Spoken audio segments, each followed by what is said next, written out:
दोस्तों, स्वागत है आपका हमारे इस YouTube चैनल PSID क्लासेस में।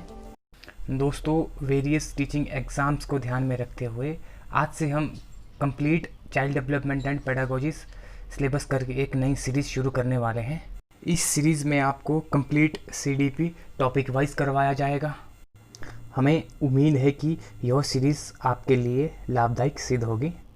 इस वीडियो के साथ अंत तक बने रहिए और अगर आप चैनल पर नए हैं तो सब्सक्राइब बटन के साथ बेल आइकन प्रेस करना ना भूलें।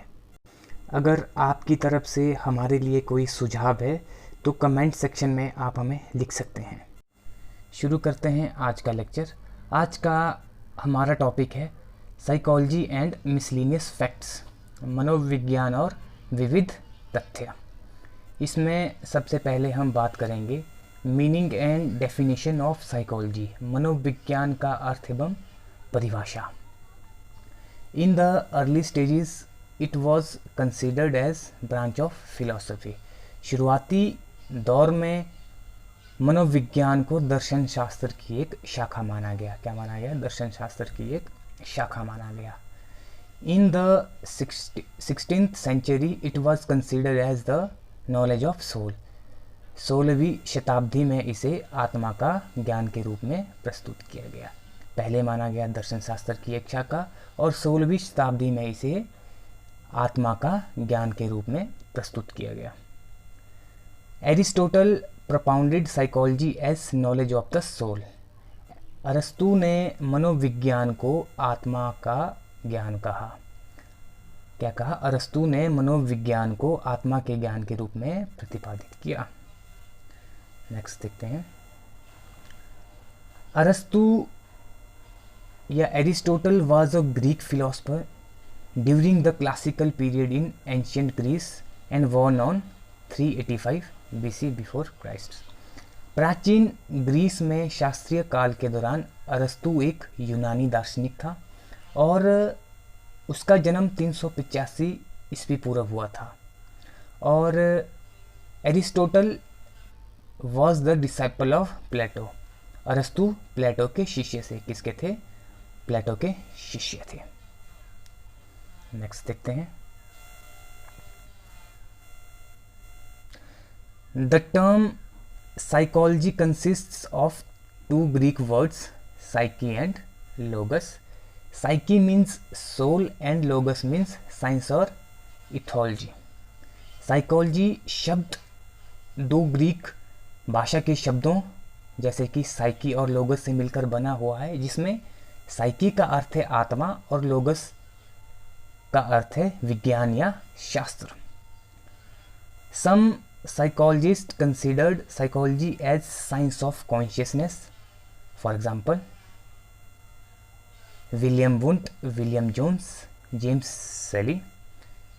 कुछ मनोवैज्ञानिकों ने मनोविज्ञान को चेतना के विज्ञान के रूप में प्रतिपादित किया, जिनमें से प्रमुख थे, सबसे पहले थे विलियम वुंट, विलियम जोन्स और जोन्स सली आदि थे, जिन्होंने मनोविज्ञान को चेतना का विज्ञान के रूप में प्रतिपादित किया। Some psychologist propounded psychology as science of behaviour. कुछ मनोवैज्ञानिकों ने मनोविज्ञान को व्यवहार का विज्ञान के रूप में प्रतिपादित किया, जिनमें प्रमुख थे हमारे पास McDougall. According to him psychology is the legislative science of the behaviour of the living things. उनके अनुसार मनोविज्ञान को जीवित वस्तुओं के व्यवहार का विधायक विज्ञान माना गया। क्या माना उन्होंने? मनोविज्ञान एक जीवित वस्तुओं के व्यवहार का विधायक विज्ञान है। नेक्स्ट देखते हैं मॉडर्न डेफिनेशन ऑफ साइकोलॉजी, मनोविज्ञान की आधुनिक परिभाषा। Woodworth described psychology as the science of studying one's actions according to the environment. Woodworth ने मनोविज्ञान को वातावरण के अनुसार व्यक्ति के कार्यों का अध्ययन करने वाले विज्ञान को बताया। किसका? वातावरण के अनुसार व्यक्तियों के कार्य का अध्ययन करने वाला विज्ञान। नेक्स्ट देखते हैं डेवलपमेंट ऑफ मॉडर्न साइकोलॉजी। आधुनिक मनोविज्ञान का विकास कैसे हुआ उसके बारे में देखते हैं। It was formally introduced in 1879 AD when William Wundt established the first laboratory of psychology in Leipzig, Germany. औपचारिक रूप से इसकी शुरुआत 1879 ईस्वी से हो चुकी थी जब विलियम वुंट ने लिप्सिंग, जो कि जर्मनी में स्थित है, जर्मनी में उन्होंने मनोविज्ञान की प्रथम प्रयोगशाला स्थापित की थी। वुंट को ही प्रयोगात्मक मनोविज्ञान का जनक कहा जाता है। Wundt is also called as father of experimental psychology थे। यह बहुत इम्पोर्टेंट है, जो कई एग्ज़ाम में पूछा गया है और पूछे जाने की संभावना है।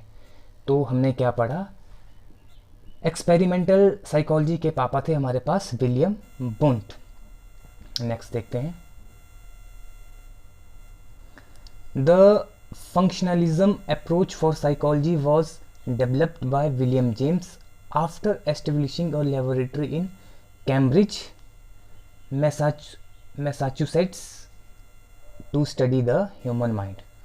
प्रकार्यवाद उपागम का विकास विलियम जेम्स द्वारा कैम्ब्रिज में किया गया। कब किया गया? उनके द्वारा जब एक प्रयोगशाला स्थापित की गई थी, जो स्थापित की गई थी आपका मैसाचुसेट्स में, और जिसमें उन्होंने मानव मन का अध्ययन किया था। किसमें किया था? किसका अध्ययन किया था? मानव मन का अध्ययन किया था। और जॉन डीवे जो थे, जॉन डीवे ने भी प्रकार्यवाद का उपयोग किया था। John डीवे also used functionalism. John डीवे used functionalism. Next देखते हैं। At the beginning of 20th century, a new ideology developed against Wundt's ideology, which became known as Gestaltism.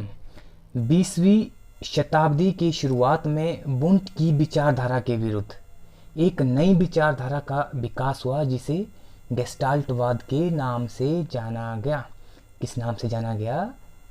गेस्टाल्टिज्म। और यह किसके विरुद्ध लाई गई थी? जो वुंट की जो विचारधारा थी उसके विरुद्ध लाया गया था। इन 1910 another ideology which come into known as behaviorism. 1910 में ही एक और विचारधारा सामने आई जिसे व्यवहारवाद के रूप में जाना गया। इस व्यवहारवाद का प्रतिपादक कौन था? जॉन वॉटसन थे। पर देखते हैं।